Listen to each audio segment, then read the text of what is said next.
Good evening and welcome to Bring It to the Table. This is our last conversation as part of a series that we've been doing for the Universal Foundation for Better Living. And tonight's conversation is what is transformational leadership? And so this panel will be moderated by the Reverend Sheree Thompson, who is an assistant minister at Understanding Principles for Better Living Church in Los Angeles. And we just thank you so much for joining us. Going to give you a couple of instructions. If you want to join the conversation, definitely just let us know. We can send you an invitation, and you can be right down here in the film strip, and we welcome you. If you want to ask questions and you're on the Google event page, you can just put your questions in the Q&A, and we will get them, and we'll be able to respond to them. And then also, if you're watching it at revsheree.com, we'll also be able to get those comments. So definitely go and check out our Facebook page. If you just do a search inside of Facebook, Bring It to the Table in Facebook, it'll bring up our page, and go ahead and like that page. Definitely want to get that up. My goal this evening is to get to 100 likes and surpass that. So, I'll be definitely, through the night looking at that number and encouraging you to go and leave a comment there, leave a question there. So I'm going to turn this over to Reverend Sheree, who will introduce the other panelists, and it's going to be a fun night. I'm really, really looking forward to it. Sheree, take it away. Hello, everybody out there. I'm going to start off just by telling you a little bit about me and then the people who are so gracious to sit on the panel today. My name is Reverend Sheree Thompson. I am a minister at Up Church, and I have been appointed over this wonderful panel. We're having a panel at Panorama of the Truth called Bring It to the Table. And we've identified in UFBL 5 areas where we intend to have excellence, be it best practices, and transformational leadership is one of them. The people on the panel have contributed to the other conversations, so you may, if you've dialed into us already, you may already be familiar with them, but I'm going to give them an opportunity to just tell me your name, what even attracted you to join in this panel other than love for me, and anything else you want to add. So let's start with Joshua. Good evening, everyone. My name is Joshua Lee. I am a board member of the Universal Foundation for Better Living, and I hail from Baltimore, from the One God, One Thought Center for Better Living. And I am on this call because I am a leader. All right now. Narissa. Oh, no, Mitch. Mitch, you're live. Mitch. Sure. Well, my name is Mitchell Walthauer. I'm from UTC in Miami Gardens. I am the social media director for POT, and I'm on this call because, like Joshua, I'm a leader as well, and I do plan on growing within the UFBL, so that's why I'm here. Thank you. Thank you for being here. Narissa. Yeah. Hi, Sheree. My name is Narissa Street. I am a member of the Universal Truth Center for Better Living in Miami Gardens, Florida. More than that, I'm someone who has been on multiple nonprofit boards and worked in the community locally and nationally with leaders. So I've observed leadership practices, and I believe I am a leader as well. So looking forward to this great conversation. Thanks for inviting me. Yay, thanks for being there. Sheree, do you want to introduce yourself again, or are you good? I'll say something since everyone is self-identifying as leaders. So I am Reverend Sheree James, and I have been in leadership roles all of my life.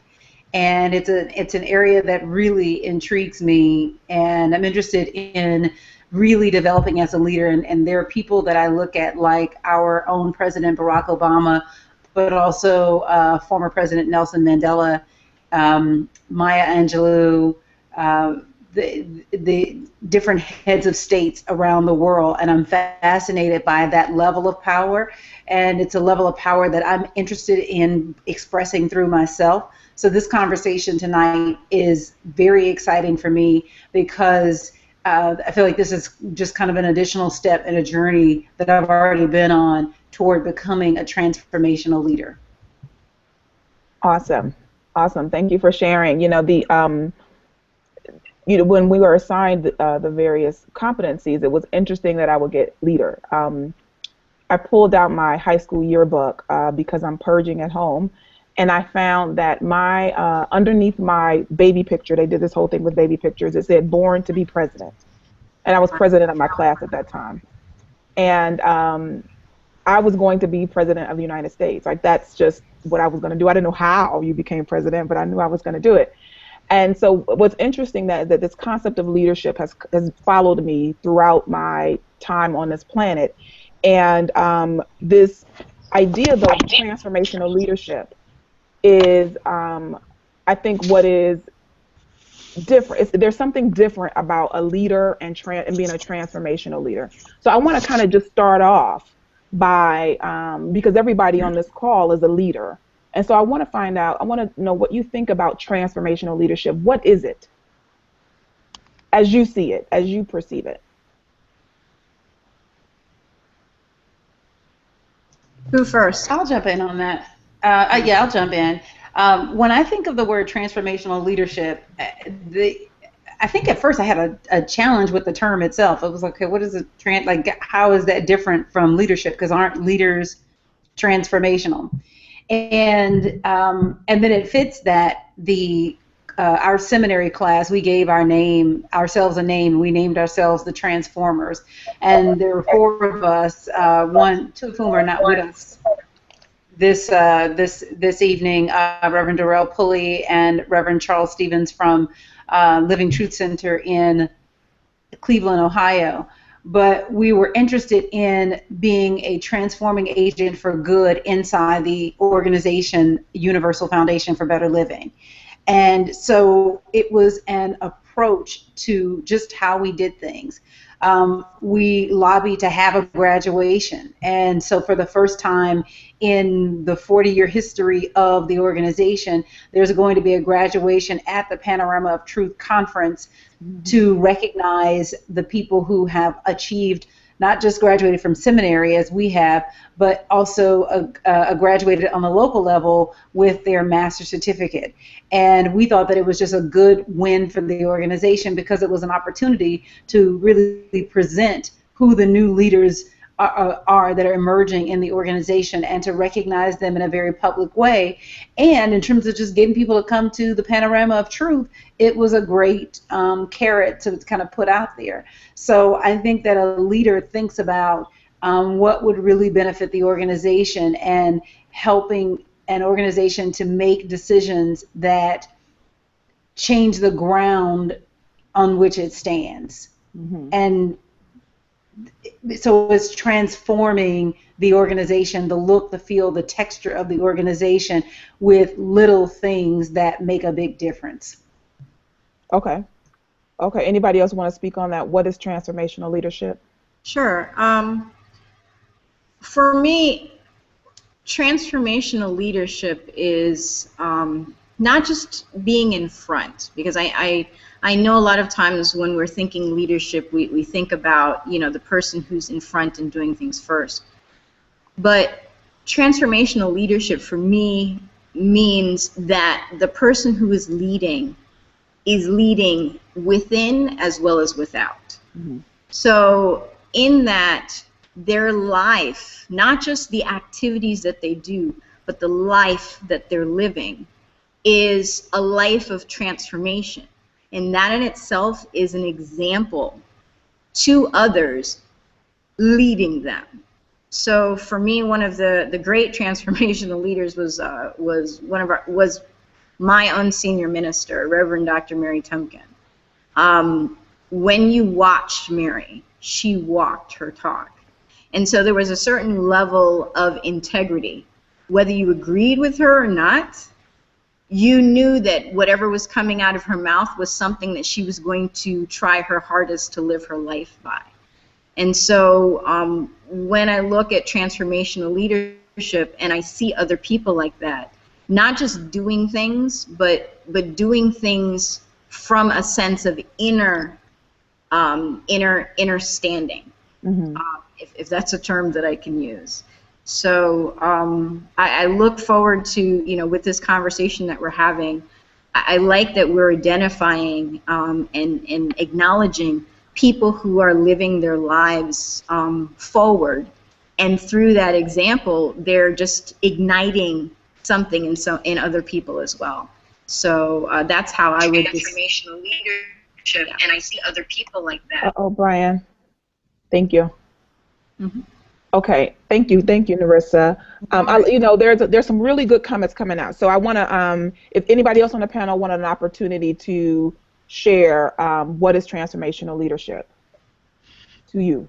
Yeah, I'll jump in. To me, transformational leadership is it's the type of leadership that allows others to lead and brings out and inspires and motivates others to want to lead. So you're creating the space and the clearing for their leadership to show up quite naturally. Yes, you may be accountable, but looking at it, there's no difference between when the work is really getting done between you and the so-called followers, you and the other folks, because there's leadership that's present and not just a leader leading others. I mean, there's a sense of, emotional intelligence that's involved. You're not afraid to, as the leader, be vulnerable in front of others. You're taking risks. You're being willing to get the feedback from others that will allow you to grow and will allow the organization and the people around you to grow. So I think transformational leadership for me is an opportunity for leadership to show up, no matter what role you play and what position you hold. Okay, I like that. I'm going to give you, because there are different models of leadership. I had them in front of me, and this was chosen intentionally. This particular brand of leadership, and so I want to give you a definition that I found on this guy who I'm assuming is like the foremost. He defined the term, I guess, transformational leadership, and it is leadership that enhances the motivation, morale, and job performance of followers through a variety of mechanisms. These include connecting a follower's sense of integrity and self to the project and the collective identity of the organization. Being a role model for followers that inspires them and makes them interested. Challenging followers to take greater ownership of their work, and understanding the strengths and weaknesses of followers so the leader can align followers with tasks that enhance their performance. So when you think about I think that this works together for everybody's definition of transformational leadership, because it is talking about this idea of, I think about the visionary leader, and that there are leaders who are casting the vision and are amazing at that, and can see where an organization can go and can paint that picture well. And then there are leaders who can get people to that vision, and sometimes that leader is the same person, and sometimes it's not.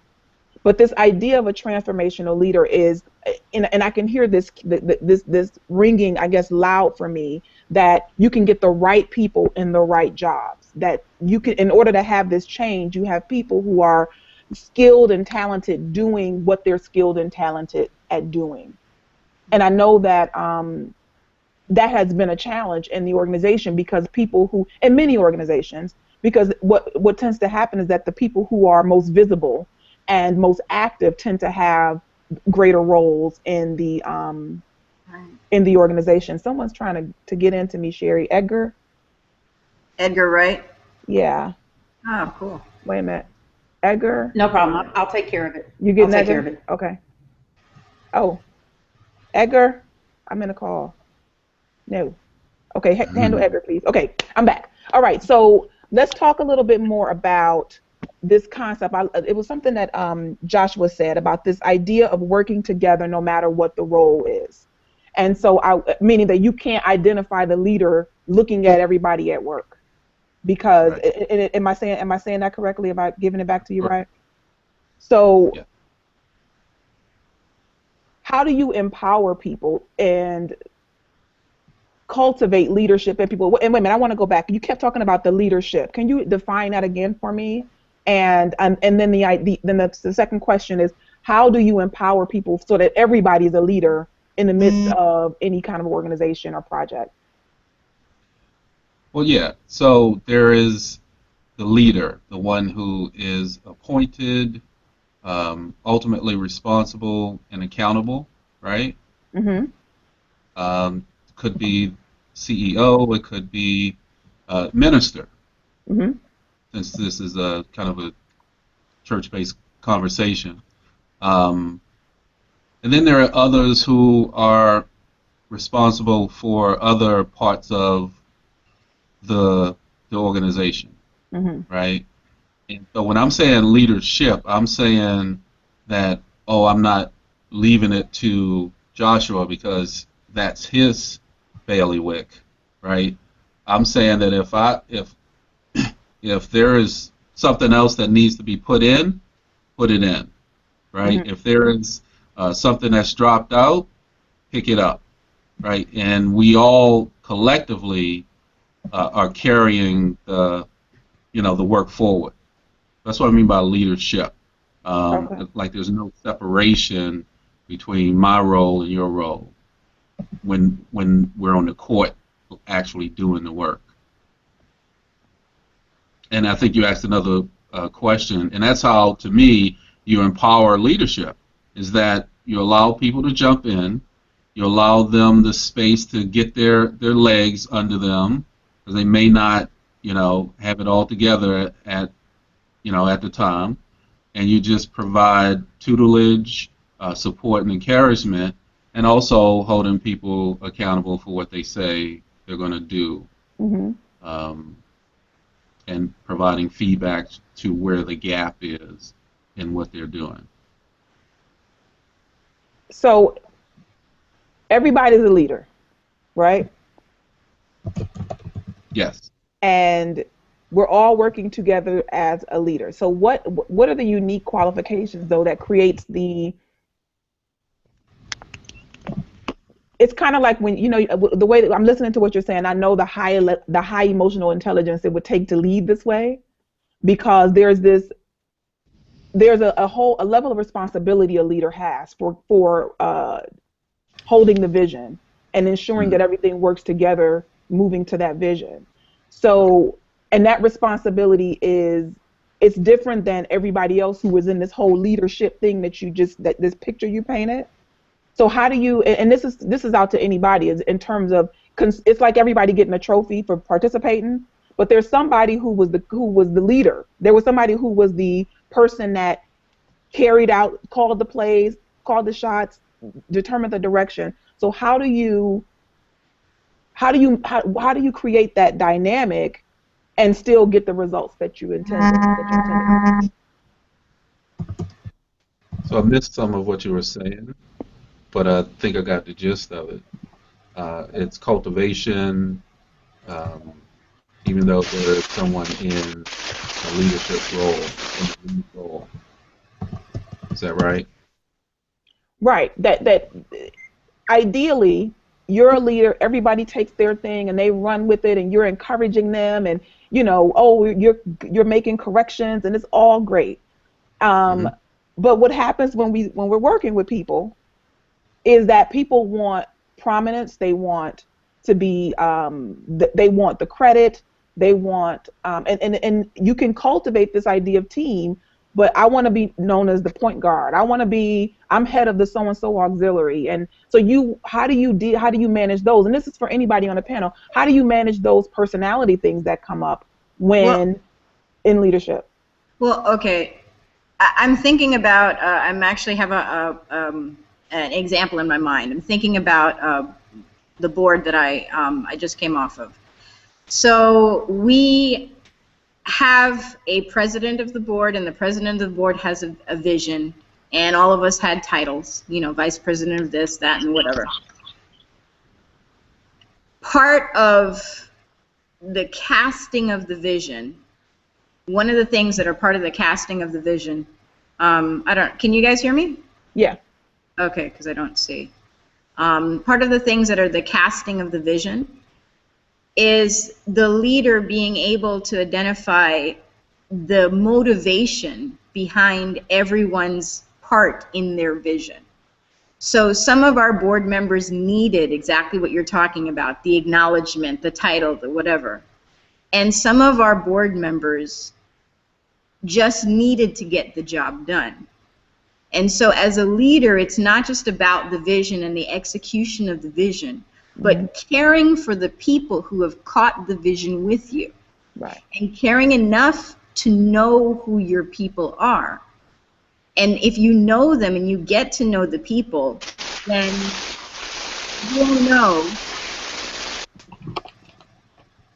you'll know exactly how to care for those people and exactly how to engage them in getting those things taken care of.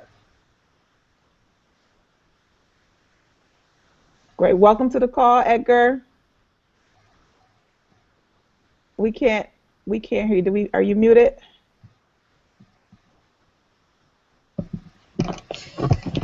There you go.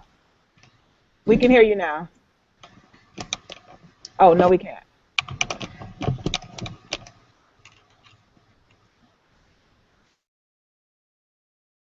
Okay, Edgar, we aren't able to hear you right now. It'll work itself out. So thank you for adding that, because everybody has a different need. Some people, you're right, just want to get the work done. They're just about the result, and other people want the credit. And there is this space of, transformational leadership. The thing that stands out to me the most is change.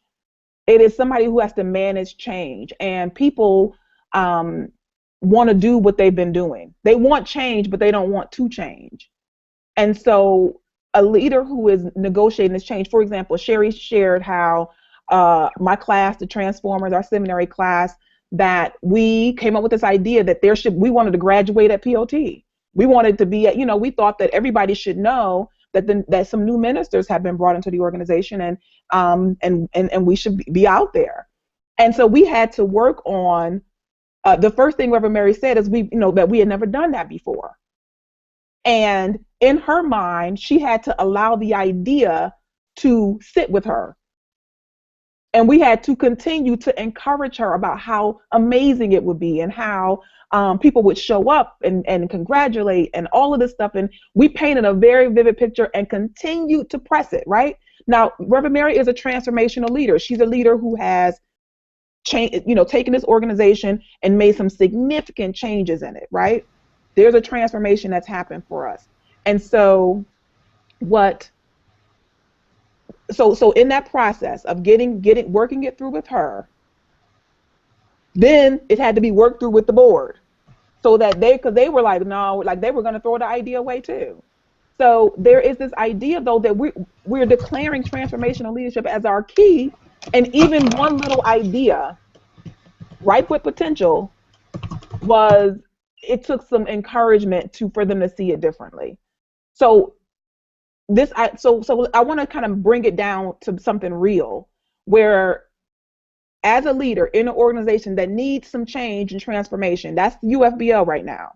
And for those of you who are listening who may not be familiar with it, Universal Foundation for Better Living is an organization that was started in 1974 by the Reverend Dr. Johnny Coleman. And it is an association of New Thought churches around the world. We're in the US and in the Caribbean and in Canada. So we're like that, all North America, right? And our mission is to teach people how to have a better life. And so we are Christ-based. We teach from the Bible. Our core competencies are Bible-based New Thought, spiritual healing, teaching and preaching, transformational leadership, and targeted ministries. Those are the 5 places where we are increasing our focus and opening ourselves up for excellence. And so this organization right now is right now in the midst of the change. Our president recently made a transition, so we have an interim president, and there is this openness right now to change. And so who is going to emerge as the transformational leaders in this organization? What are those unique qualities that we need for somebody to have. And I'm thinking of one. I'm going to start off. I want everybody to tell me a unique quality that a transformational leader within the UFBL, an organization that is in the shift. What are those unique qualities that a transformational leader would need to have? I'm going to start with tenacity. I'm going to jump in here. I actually want to bring something in. We've got a comment in the Q&A, and I think that he meant it for earlier, but I think it fits right now. And this is from Ja. And Ja says, within the context of New Thought, once we tap into our inner divine Christ, we automatically become a leader because we're at one with the divine. To echo Reverend Street, leadership begins within as we start as leaders of self. And so I would say that agreeing with Ja, that self-mastery is huge. It is enormous. Do I get to elaborate on that, or do I just get to give the comment? Go for it. Okay. So the reason that I feel like self-mastery is so huge is that as the leader, people look to you to determine what they're going to do. And this is something that my trainer gives me every week when I go to see him, and he works with me on posture. And he's like, leaders stand up. And I would get off of the machine and I'd, put my hands on my hips like, whoop. And he said, no, leaders stand up. And so because they're going to do what they see you do. And so if you're slouching, if you're sitting back, or if you're saying, oh, this is too hard, if you can only give 50 sit-ups, yeah, there's absolutely going to be that one person in the audience who's going to go and give 100. But in general, the body of people are going to follow what the leader is doing. And so you really have to master yourself. You've got to get over your own stuff so that the best part of you can show up for whatever it is that you're doing. Mm-hmm. So self-mastery. Self-mastery. Anybody else? What is a unique quality you think that a transformational leader needs to have? Edgar, were you trying to share? No, this is Brian. Oh, Brian. Brian, share, please. Hey, I'm thinking along the lines of obedience. Okay. And you have to show that even though you're a leader, you're also a good follower because you have to follow your plan. That's what Johnny Coleman did. She had a plan in her mind to create. And if you don't know, I'm from CUT, so I'm one of Johnny's babies. That's why I'm talking about her.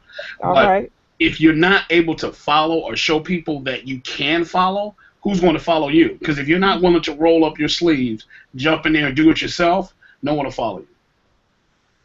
All right. So obedience. And, you kind of are on the same page as where Joshua was about leaders doing the work, because I think that there are leaders who try to lead from the throne.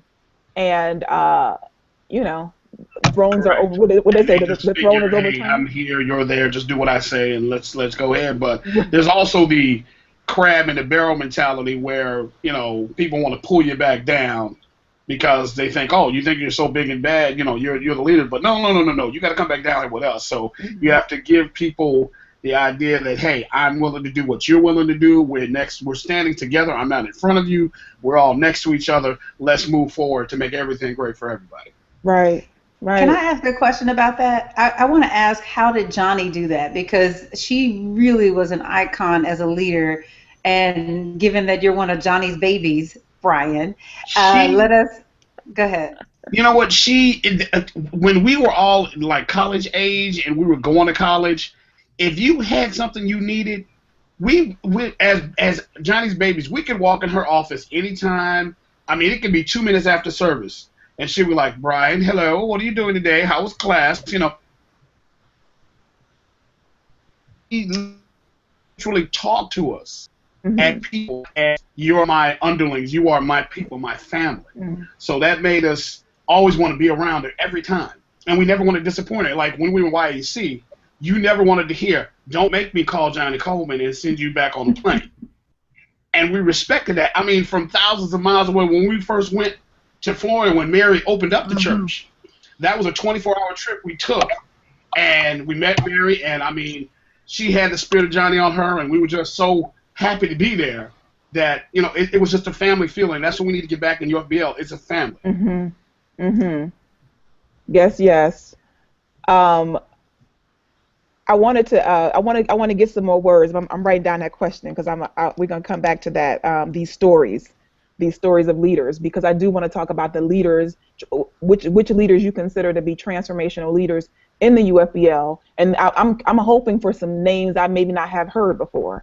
But before that, I want to go back to anybody else on the panel want to share one a quality that you feel is required for a transformational leader within the UFBL.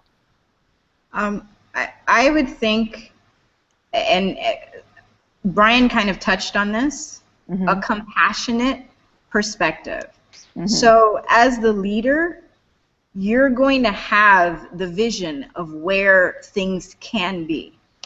But also, because you're a leader, you're working with people where they are. And so in that, you know that in order to get all of us to where we can be,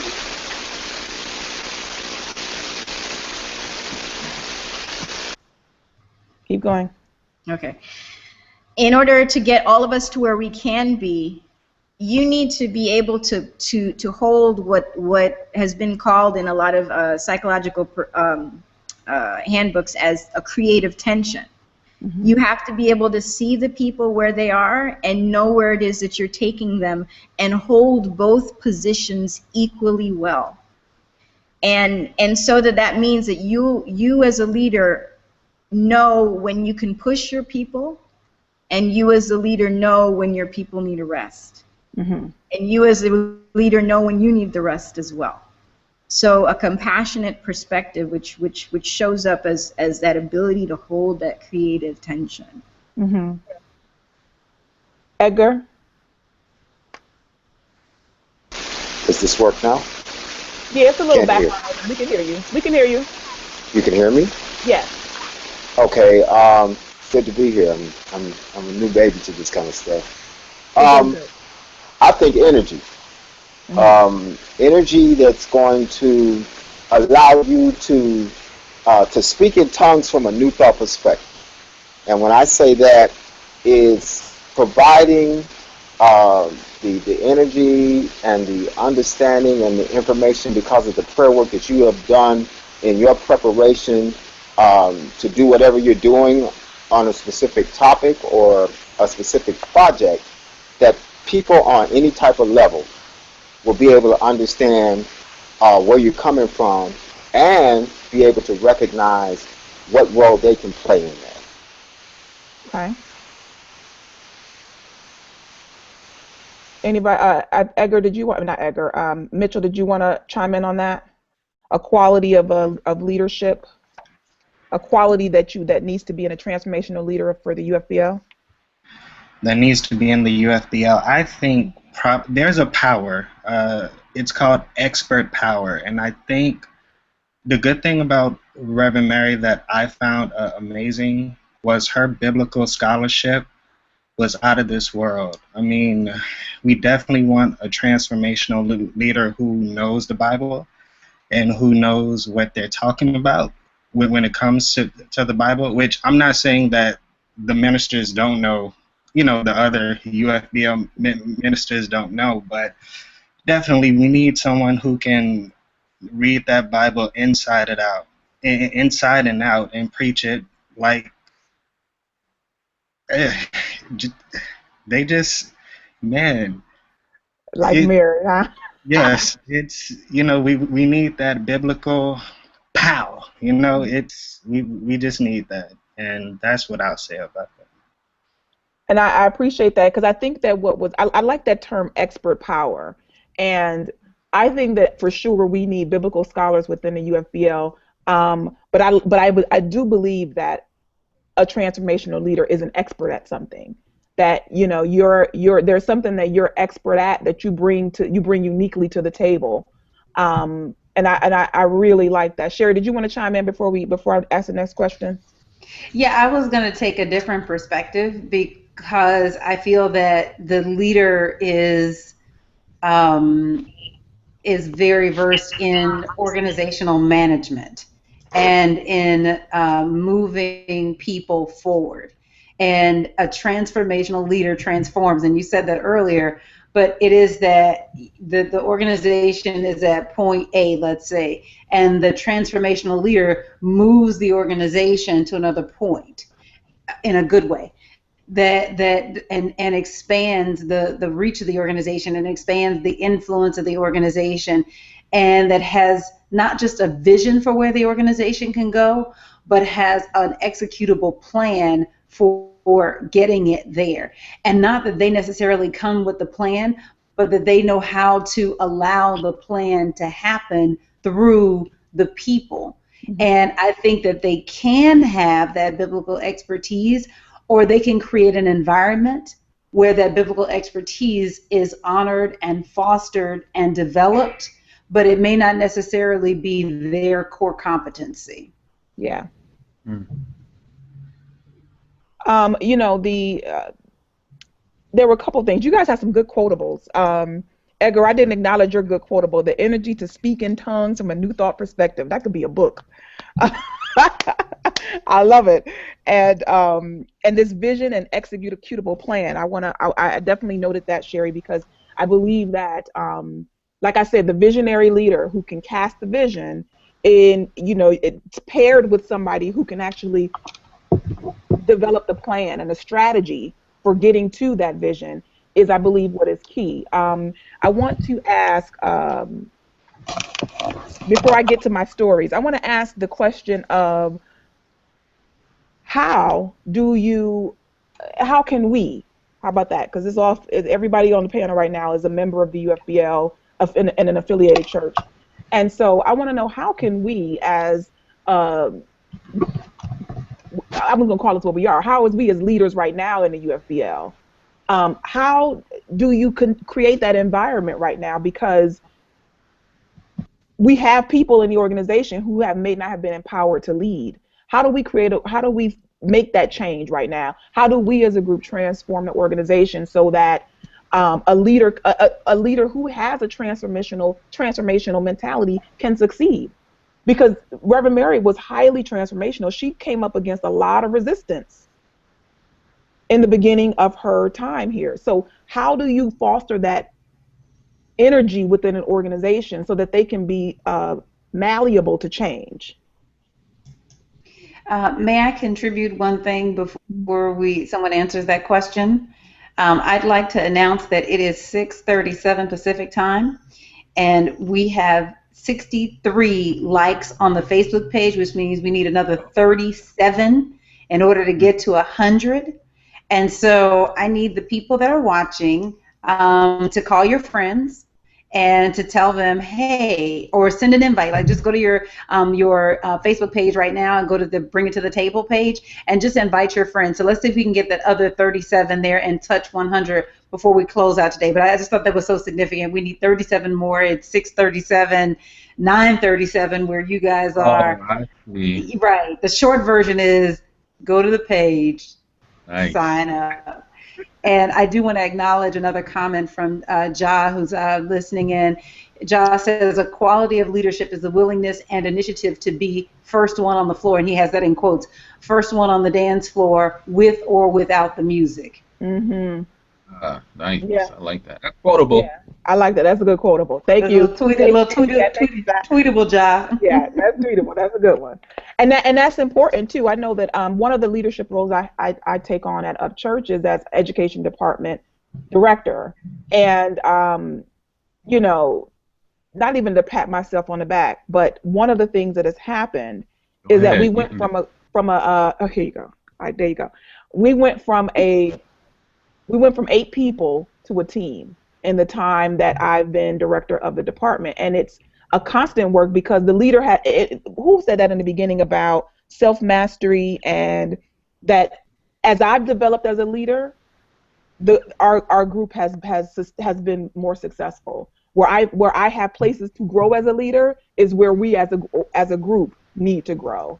And so it is interesting how it takes on the consciousness of the leader. Your group will. So when I'm at it, when I'm working hard, when I'm in order, when I'm diligent, my group meets me in that space and we can work together in that level. And when I see it's not there, I know I need to raise my game. So the question, Sheree, before you gave the thing. I don't even remember what the question was now. Oh, how do we have it here now? How do we bring the that space of leadership to the UFBL now? It was something like that. Well, Is that for Sheree? No, that's for anybody. Go ahead, Joshua. Okay, so wow, a lot of thoughts running through my head now. So to foster, growth and development, I think the leaders are the lid upon which the folks, so-called folks underneath, will bump up against, right? And so what I mean by that is, until we stretch and grow, and Sheree, you just talked about that, until we as leaders are willing to stretch and grow and expand, the folks who are following won't be willing to do the same thing, right? So we stretch and grow, they're willing to do it, and share in the journey with those folks, right? I mean, you don't have to tell all your personal business, but people can see and people talk, right? So let's have an open environment that allows people to say what they need to say without fear of retribution or shutting them down, and just have an open environment that allows the free flow of information. I mean, you challenge. I'm okay with you challenging me, leader, right? And I think leaders, transformational leaders, are willing to do that, right? And until we are able and willing to do that, the organization will not move and not grow. So speaking to what you just said, and this is for I guess everybody on this panel was around, let me see, like 1999, when the new vision for the UFBL was laid out in Jamaica, what was it, Ocho Rios, Jamaica. And there was this huge vision, and then subsequently following, the education department, the Johnny Coleman Institute went through a transformation. It was all of this change, right? So Joshua, to your point about being able to make people angry, right? There was lots of change happening. And we were also watching the true transition from the founder to the new first president, right? So all of that's happening made people angry. And you said that a leader can't be afraid of anger. Now, here's the question. At what point what do you do with that anger when your people are feeling uncomfortable with massive change? Well, so here goes the emotional intelligence piece. The emotional intelligence piece. You allow people to say what they have to say, right, without resisting what they have to say. So they get it out. Their behavior will speak whatever they're not saying anyway. So why not allow it to get out, and so people can hear it, and you can, as a leader, begin to manage it. Narissa. I'll let someone speak. Yeah. Yeah. Narissa. Yeah. I'm echoing some of what he's saying, but also one of the major transformational leaders that is sticking in my mind right now is Jesus, right? So Jesus was more than willing to go into Jerusalem, and not only did he made people mad all over the place wherever he went, but one of the things that Jesus was well known for was, yes, talk to me, yes, tell me what it is that you're concerned about. He spoke to the Pharisees and the Sadducees and the tax collectors. Jesus was willing to be transparent and speak to everyone. So just as you're talking about, let the people vent, and then at the same time he said, just follow and watch my works. And so yes, you're okay with the emotional outburst, but a leader at one point and another keeps their mind on the vision, When you keep your mind on the vision, that in itself is transformational. Another thing, when I'm thinking of transformational leaders, seriously, Jesus is the one that's speaking the loudest to me. Jesus got mad in front of others. Jesus prayed in front of others. Jesus had emotion in front of others. But at the end of the day, all of the disciples continued to follow him because of what he stood for, of his compassion for his people and for his vision for the future. So at the end of the day, if you acknowledge that in your leadership and there is humanity in your leadership, the anger, the emotion, all of those kind of things, if they're grounded and rooted in vision, will continue to transform you as a leader and your people as your followers. I love that. I love that. There was I'm not sure who said it, but I think it may have been Mitch who talked about obedience to your plan. That was Brian. Brian, yes, that obedience to your plan.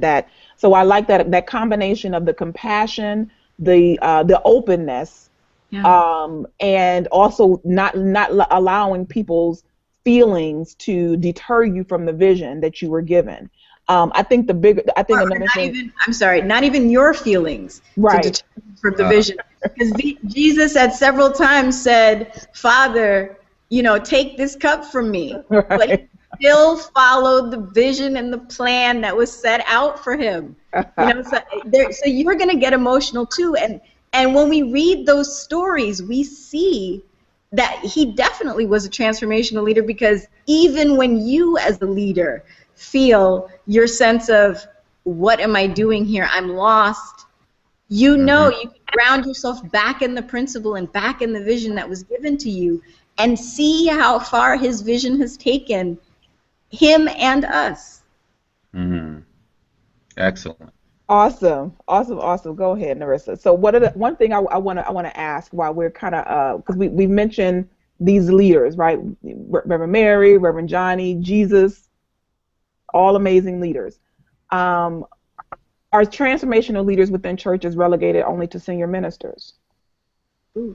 No. I would definitely. I'm going to jump on that one. I would definitely say no.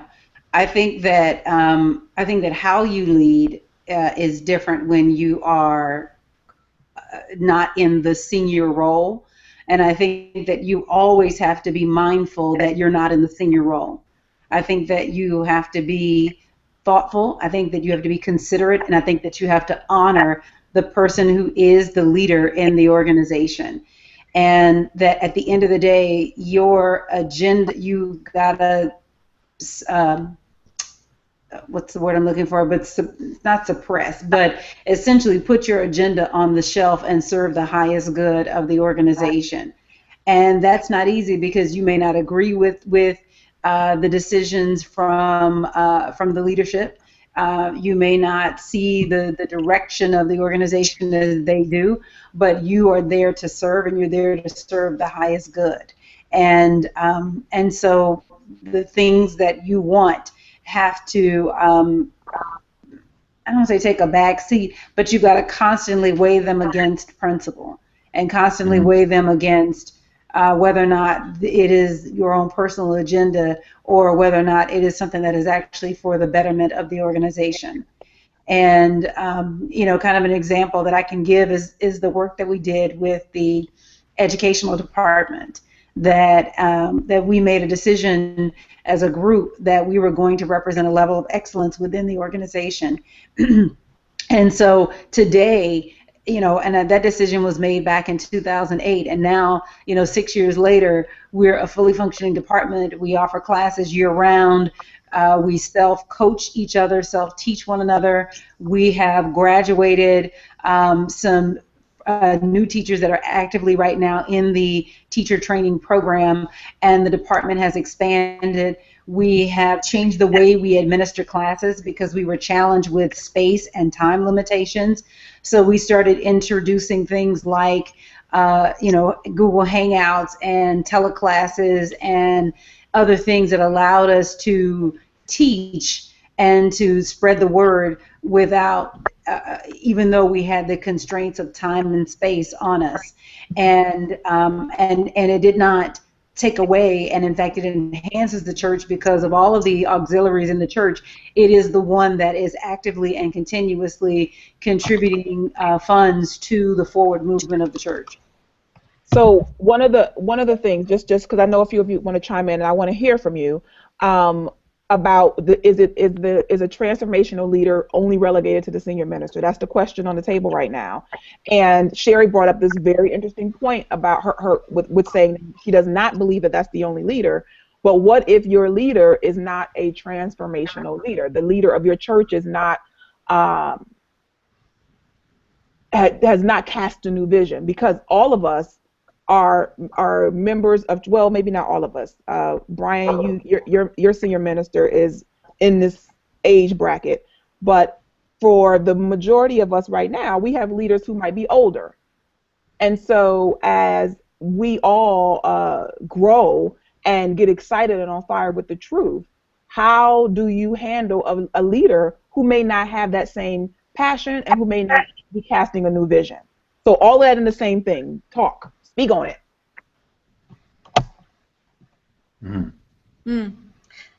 Okay. All right. So at the end of the day,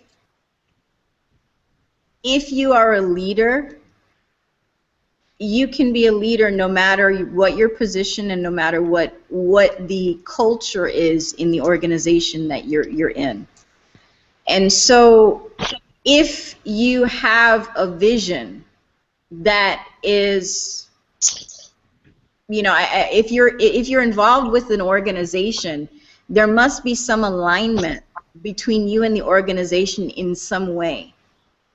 And so understanding and acknowledging that there is a person who has a particular vision, you need to find the common ground between what you see for the future, the potential of the organization, and where the organization really is. Once again, it goes back to what I was talking about before about having that ability to hold the creative tension.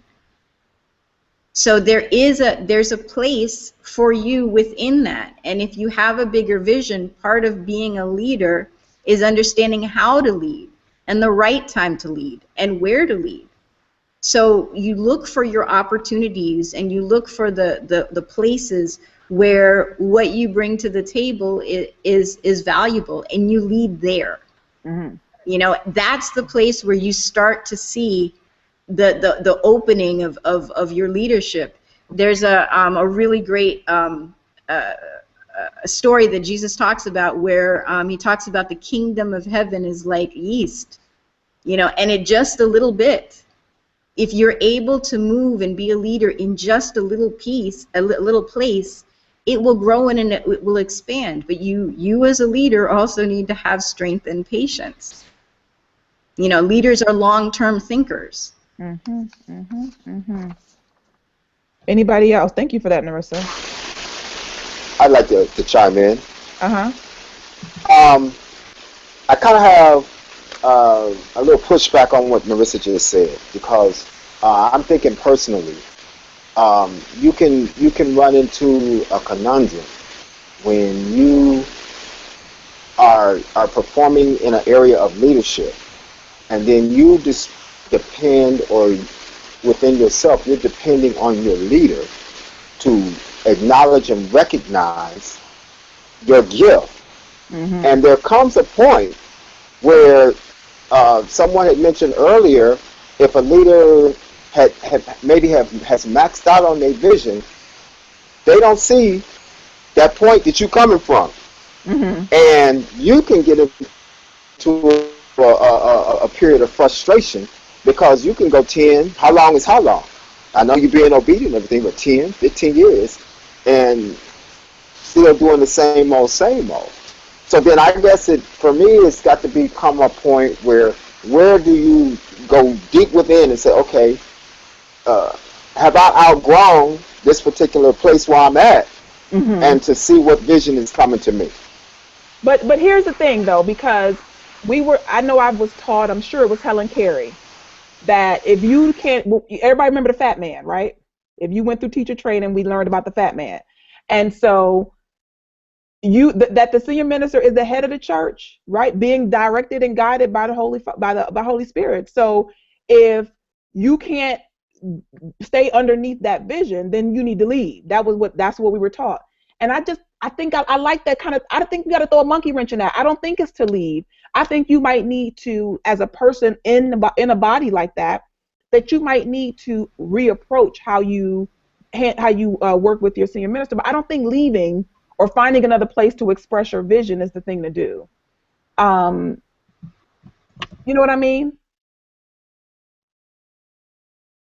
I'm talking to you, Edgar. Okay, there I am. Yeah. Here's why what I see with that is that, for instance, if you've been under, just to be blunt with it, a my way is the highway type of ruling scenario, which quiet is kept. That's what we've been for a while.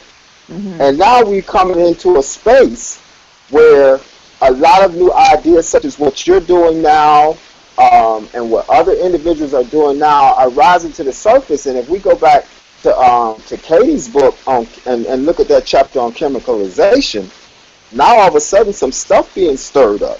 Mm-hmm. And some different things are starting to rise to the top. Now, if people ain't willing to accept that, they all, here's the greatest thing that people will always say, well, when they say God told me, then you pretty much have to step back. Because when God speaks to you, how you going to challenge something like that? Right. But I'm just saying, in a sense, you're right as far as not leaving and doing your best. But I think Sheree hit the nail on the head when she used the I word of influence. Because you might not be the senior minister, but if you are doing what you're supposed to be doing, you create a pool of influence. Yeah. That can also become a concern of people in leadership positions, because they seeing that influence, and it might not be the same kind of thing that they want. So I guess we all got to be checking our egos both ways. Constantly. And I want to jump in on that, Sheree, if you don't mind. Wait, one second. I just wanted to tie that back to what Joshua said about emotional intelligence. That's going to be the key for leaders on a whole, because you do want people who have influence under you leading those places in your organization. And so they have to have influence, which means that you have to be able to check your ego, have emotional intelligence. Go ahead, Sheree. Gonna throw out there is that I think about Johnny. And Narissa, you posted this on your Facebook page, and I think I liked it, and I probably should have made a comment on it, but it said, do not ask for permission, ask for forgiveness. And I think about that with just my life and where I'm going, and it's like, you know what, I'm not really asking for permission to lead. I'm not asking for permission to do what I'm called to do. Now, if I step on your toes, hey, please forgive me, but I'm going to do what I'm called to do. And that was part of the impetus behind starting the Bible Hangout. That it was like I'm needing this. I'm needing to teach. I'm needing the opportunity to express. And I said this last year when we met. This was the first time. Did we call it Bring It to the Table last year? I don't even remember. We were in San Antonio, and this group of people that you see sitting here or in the film strip were in San Antonio. And, we're at this point where we have grown up in this movement, and we are committed to this movement, and we've been taught how amazing we are. We've been taught how great we are. We've been taught that we are Superman. But it's like the Incredibles. So you got all of these powers, but you can't do anything with them. You got to sit back. And that drove me nuts. And I remember this interview with Johnny Coleman, and God help me if I could find the tape. She was on Tavis Smiley. This was before he got on, this is BET Tonight, yes. So that's how long ago it was. And she was there with other women ministers, and Vashti McKenzie, and I don't even remember who the other ones were, but Juanita Bynum, and they were talking to Tavis and bemoaning, not being recognized in the church. And so Johnny had this perplexed look on her face, and Tavis asked about it, and she said, I wouldn't wait for Jesus to tell me I could preach. And I feel that way. I wouldn't wait for Jesus to tell me I could do anything. I wouldn't wait for some leader to tell me that I could be a leader. I'm a leader. That's what leaders do. And so you get out and you lead. And so the area that I'm interested in is metaphysical Bible. So I'm headed. And you can catch the train if you want to, or you can watch it as it's rolling down the tracks. And that's just my philosophy, my commitment that I'm going to do it no matter what. And I'm not waiting for the structure to be right and fit it inside of some structure. It's in me, and I have to get it out. And to the degree that I can, I am respectful and honor the leadership that is there. But I'm not going to sit on all of these superpowers. I'm sorry. I won't be the lady that can stretch and all of a sudden I'm staying all tight and wound up. No, I'm a stretch. And y'all remember her. She was the mama in the group. She could stretch and stretch across like caverns, And so it enabled people to like bridge a gap. And I see myself in that same way, that it is bridging this gap between people who have never heard of metaphysical Bible and people who just need more metaphysical Bible, and this organization that needs to wake up. All right now, Brian. Preach. Brian, I want to hear from you. Yes. There you go. I want to hear what your thoughts on what we're talking about here. I got something to say too. Okay. Oh, go ahead. No, go ahead, brother. Oh no, you sound like you're ready. You got to get it out. I'm gonna let you get it out. Yeah, I'm ready to go. This train is moving. So Sheree, I love the energy of that, and you said bridging the gap, right? And everybody, consciousness is what I am, right? Everybody has their own level of consciousness. Everybody has their instructions and directives from God, right? And then sometimes they clash, right? So how do you, and this is not only directed to you, but the question I'm posing right now is, are these grand ideas, how can they meld together to move the institution and the organization forward? You got a great idea, I have a great idea, and someone else has another great idea. How do we get others on board in unison and not that we're clashing, moving these things forward? Because we're all inspired to do something. No, I agree. And I think that you've got to have a leader that knows how to work with creative people. I think that part of leadership is also part management. What if they're not? How do we get that person? How is it, Okay. Wait, hang on for 1 second, Narissa, and I'm going to let you jump in because I see you chomping at the bit too. Yeah, because I got it.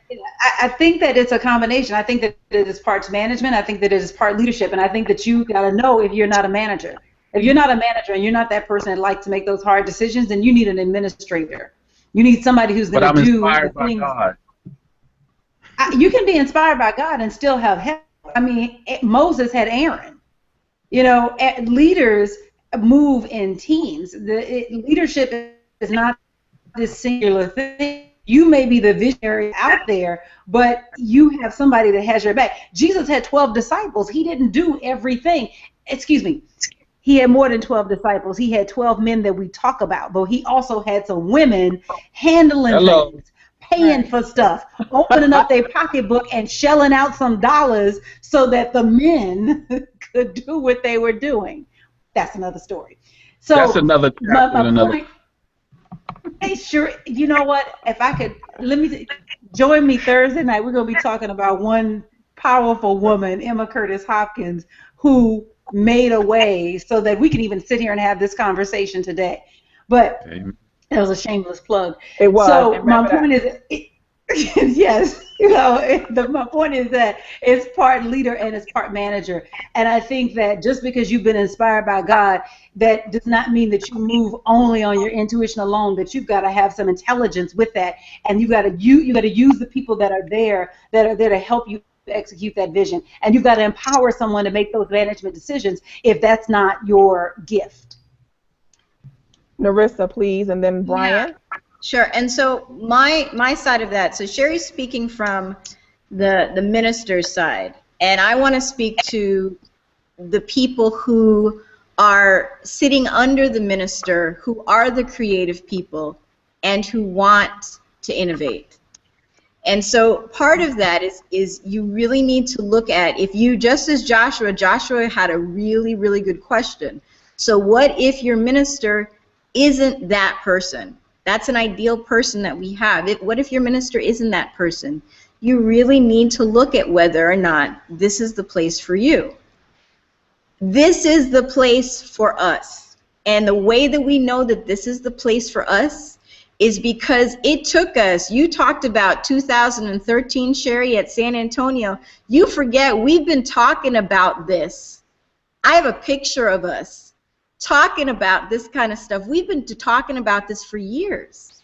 So this is the place for us because not only do we have the zeal to do this work, but we have the patience to innovate where we can and continue to do the work that we have to do in the world outside of the organization. So, you really have to look at what New Thought and the principles of New Thought are.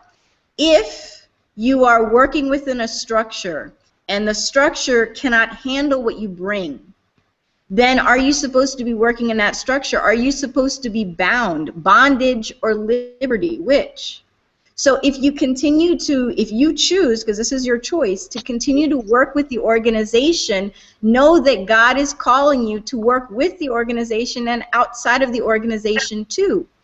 So you can bring your innovation and your creativity and the light that God is bringing to you, you can bring it to the world. And when the organization is ready and watches you innovate, they say, hey, that's what we've been looking for because your light has been shining. You have not taken your light and put it under a bushel. Your light has been shining the whole time. So if you choose to stay with the organization, I have chosen to stay with this organization. I've been with this organization since the 90s. I'm here. But God is calling me to innovate. I got hands. I'm innovating both here and outside. My light's shining. Let me stop you, Narissa, because I got hands. I'm just saying, you got I'm going to let it shine. Like this little light.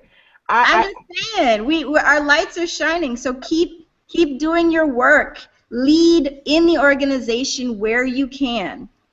Take every opportunity that you can and keep going. I think that's key, Narissa, to lead where you can. Yes. I want to let Brian hop in before these two hot hands, Sheree and Joshua. Before you guys. I'm gonna piggyback on what Narissa's saying about patience, but it's also about timing. Yes. From the way it sounds, it is now time for things to change. Yes. Right. You can't make things change. As they tell people, you can't make somebody take help unless they're ready for help. Mm-hmm. What? UFBL needs help. It's time to change. Yes. The old regime is gone. It's now for us. We've learned from them, but now we have new innovations to bring with that learning. So we've got all this new technology. We've got all these. Social media, we should be everywhere. Back in the day, I'm going to go way back when I was Johnny's baby and Star Wars first came out. When that second Star Wars came out and Yoda started to speak, we all looked around like, is Lucas in the house? Because that's all Johnny Coleman. Everything he said, judge me by my size? No. If you do not believe, you will not do. That's nothing but Johnny Coleman. She's been universal for all this time. UFBL has been universal all this time. There's no way we can't succeed. If you look at Joel Osteen, any ministers you see today, they've got a little bit of our teaching. Every time. Yeah. Every time. So this is our time to really go, okay, you've got a little bit of it. Let's show you how it's really done. Yeah. By the pros, by the ones who made it. I think that's powerful, because to note that the everything that has been done has primed us for this time. You know, all of the, I think about how hard Mary pushed the organization at the time, because I came into the organization as Mary was the head, and I saw the resistance that she had, but the pushing that she did broke through some things. So now we can just bust on through without all of that resistance. So it's an amazing, and I love the idea of the timing, patience and timing, and I think it's up to us to wisely, to be wise about the time, about how we use this time, how we approach the leadership, and work cooperatively with them, because we're not the only ones with the notion that things need to change. You know, we're not unique for that. I want to let I got another question, but I'm gonna let Joshua. Did you want to speak on this before I get to my last question of the night? You're good. We can't hear you. And Sheree, Mm-hmm. I really want you to acknowledge what you just said about, this is not about kicking down the door and leveling the work that has been done for 40 years. Mm-hmm. Because the reason that we are so gung-ho to be leaders is really in gratitude for what the organization has given to each one of us. Yeah. You know, so it's not, you know what I'm saying? Like, we want to be clear that we're not trying to grab things out of, we want to hold the mantle. We want them to pass the mantle. We don't want to start from scratch. We acknowledge everything that has already been done, and those are the shoulders that we stand on. That's why we are so excited to do this. Yes. Go ahead, Joshua. Yes. No, amen. That's all I got to say. Sheree said, "My hand is up." It's type. That does count. That is quotable. Amen. Okay. No, go ahead, Sheree, because your hand is up and you've typed your hand is up. Yes, my hand is up. It was a comment that I thought of when Narissa was talking, and it took me back to what you were asking, Edgar, when you're in a situation and you've got a leader that does not see the talent that you are bringing to the table. And I think that when you find yourself in that kind of situation, that you have got to check your own personal motives. That are you looking for validation where validation should not be coming from? And I'm not saying that was the case, but I think that you have to kind of think about that as a leader. That we have these people that we look up to, the Reverend Marys, the Reverend Johnnies, the Reverend Dellas of the world, and we are enamored with them and with their charisma. But their validation might be slow in coming. And something that one of my former coworkers always says, and I'm going to give him a shout out, Kenny Arlington, is that success quiets the storm. And so while you might be not validating, not catching on with what I got going on, success quiets the storm, and nothing gets your attention like money. So that when your checks become bigger because of the success that you're doing with creating what you are working on, guess what? Folks, they're like, what you doing? Really? Because what you gave last month helped us make the rent. What do you have going on? And I've had that conversation happen. So what I would say to anybody who's sitting out there in an organization and you're not finding a space to create success in the organization, create it outside of the organization and stay connected, because if you love it, what will happen is that somebody will notice. They will notice the success. Everybody may not be ready to buy the idea that you have. They need to see the execution. And what they're buying is their belief in your ability to execute it. So you going and proving it just opens the door that much wider. Plus, it puts you in a better negotiating position.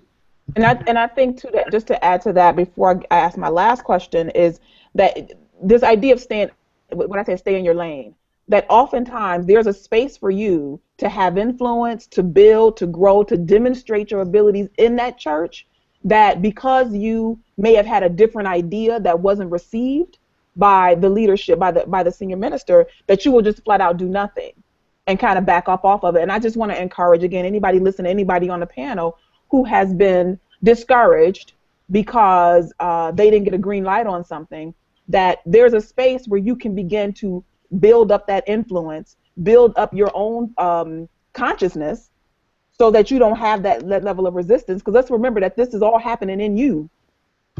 And so you begin to do that work, because some of these keywords, this idea of self-development, that you have to continually develop yourself. One word I want to throw out there again is to pray.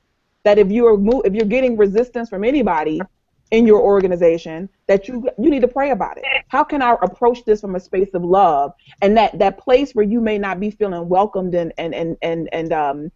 validated, to begin to go and pray for the spirit of love to be infused in that relationship, because prayer changes things. And with that, I want to go to my closing question. I'm so excited. We're going to be on fire in Chicago Thursday, July 24th, is it? 11 a.m. McCormick Place, Hyatt Regency in McCormick Place. On fire. You have to be there. UFBL.org if you want any information on how to register for the event. It is not too late. And it's going to be a beautiful facility, an empowerment fiesta. You hear me? Just all over the place. The people, the speakers, everything is going to be about uplifting your soul. And so with that, I want to say, we've been talking about this leadership. We've been talking about some of the things that need to change within the organization. Let's paint the picture of the UFBL with transformational leadership at its core. And you look at this organization and you say, you know what, that organization has transformational leaders. Tell me some of the things that you perceive from that. What does that look like to you? What does the organization look like with transformational leadership being at its core?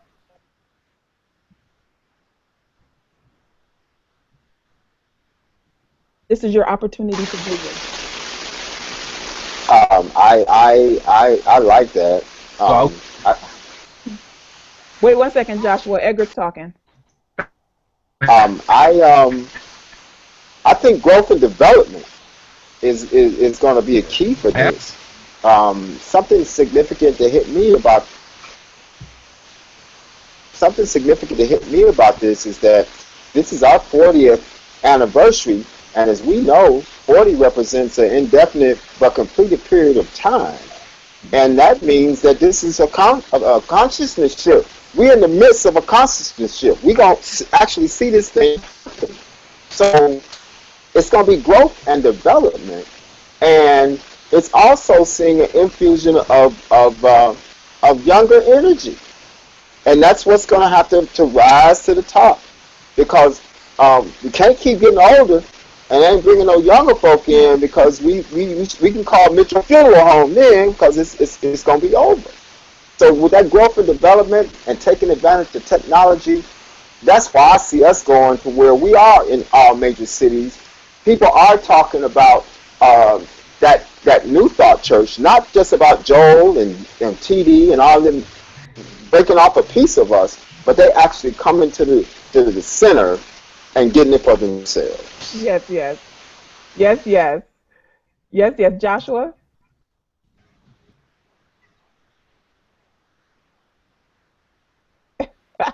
Mitchell wrote in the chat, the future Reverend Edgar.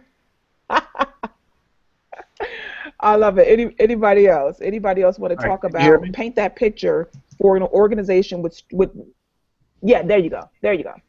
Oh, wow. Okay. So we hear you what now, it looks Joshua. Like, can you hear me? Okay, great. So what it looks like for me is that you walk into a church or a center for the first time, and you're greeted at the door by folks who you don't know if they're the minister or not, right? They are taking ownership. They own their accountability at the door, right? And you walk through, and the place is clean and shiny, and it's so welcoming, right? And it's so open, and you just experience like this newness, right? You walk into the sanctuary area, and the so-called ushers, you may think they're ministers, right? The way in which they are embracing you, right? And you sit next to someone who is new as well, and they go say, welcome, this is a place, my soul is at home right now.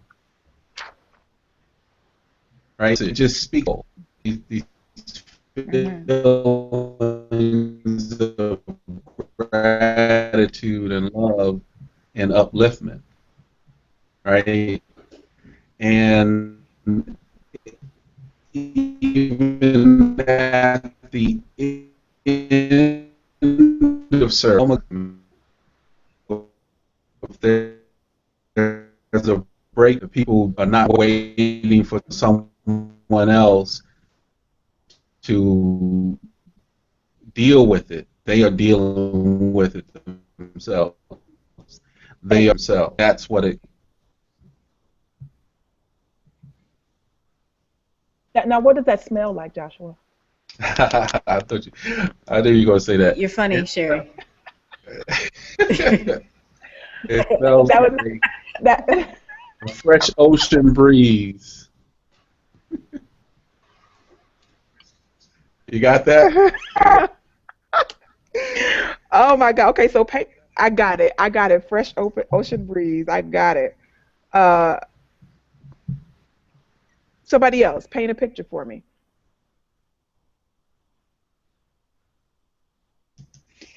I see it as a space where people are empowered to contribute their gifts, that they are, and that they feel good about the giving.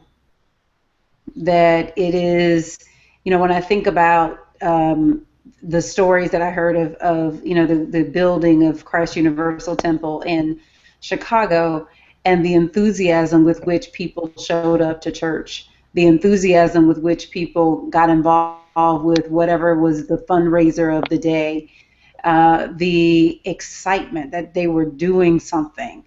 And to me, that's a place where you have transformational leadership.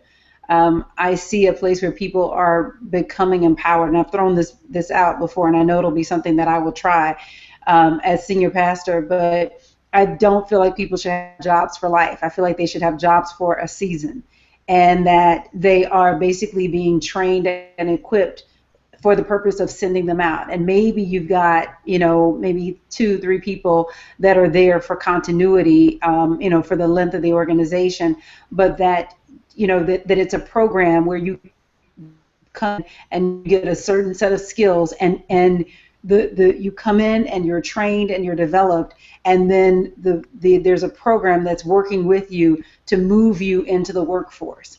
And so that we are training and equipping people to be effective beyond just the church walls. That this is where you come to learn whatever it is. You decide, what, I want to be a secretary. Let's say that that's your goal. Well, we're going to give you that opportunity. We're going to train you on all the things that you need to know. You're going to be versed in all of the latest technology. Or let's say that, I'm really interested in working in media. So, you come and you get this training as a media specialist. But that it's like a rotating system. We're constantly sending people out and preparing them to work in the workforce, but that there's always a space, so that there's never this bottleneck where someone has just been there 20, 30, 40 years and they can phone it in terms of their job. And that there should be an environment where people do not feel like they can phone it in, but that they're constantly showing up with their very best, because they know that what they're being prepared for is to go and earn a higher salary in some corporation. It could be in that city, but it could be in another city, but that we're constantly empowering people and sending them out. Awesome. Anybody else want to help me paint that picture? Sure.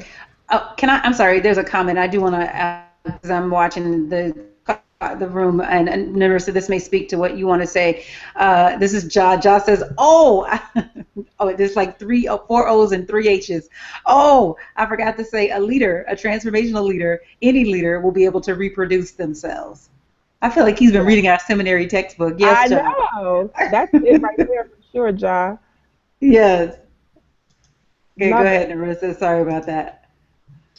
So one of the things that I was thinking about when we first started talking about transformational leadership was really the definition of transformation and leading. And I go back again to Jesus. And one of Jesus's parts of his ministry is he talked about, I come to give life and give it abundantly. But another thing that he talked about was the last shall be first and the first shall be last. And if we're really doing transformational leadership, we are really looking at how we can connect people to a level where they feel that they're at equals with the people who are leaders. So the churches, the centers, should be inspiring people to find their own point of light, their own point of leadership. Whether it is, you know, there was a conversation about gifts, there was a conversation about contribution. Whatever it is that people feel led to do, they should be able to feel that they can be empowered to be leaders, not just within the organization, but everywhere else. Also, a center of transformational leadership should be a center of compassion. It should be a center of openness, and it should be a center of where there is comfort with growth and change, because that's what transformation is about. So, yeah. Thank you for that. This has been great. Brian, you want to give me a closing vision? Sheree, you know what? I was thinking I would love the organization to become the Disney Pixar of religion. Something always new coming out of us. People going, how did they do that? How did they come up with that idea? Where did they get the idea to do that?